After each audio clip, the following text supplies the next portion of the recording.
In our culture, everything is built around passion, integrity and courage. And we have those words also very well displayed around our office. So I think the way how we try to apply this in our daily life, that's where Roche is a bit unique.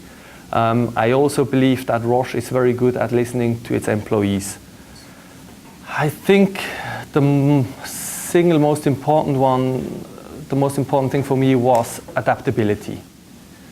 You're basically, many of these assignments, except for the Korean one, were actually the company asked me to do. So Korea was actually my wish to come here because my wife is Korean. But the previous ones, it was always the company who asked me to move.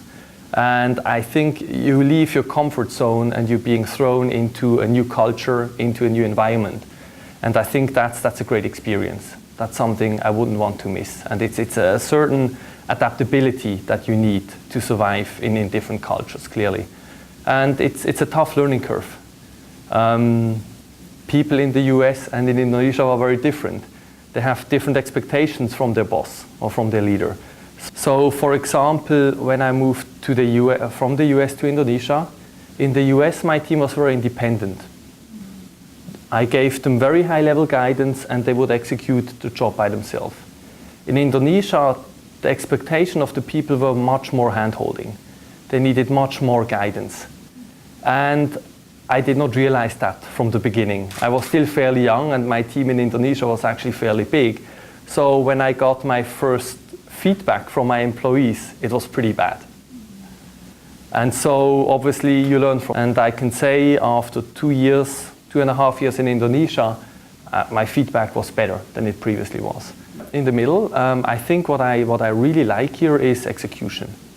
I mean, you tell your people, your team to do something, it comes back in the right quality at the right time. So I think that's really something which I appreciate here.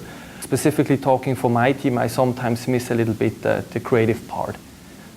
We have a lot of work. Everybody is very busy every day. And we sometimes forget to take a step back and actually ask ourselves, are we doing things the right way? Or should we not change something? Mm-hmm.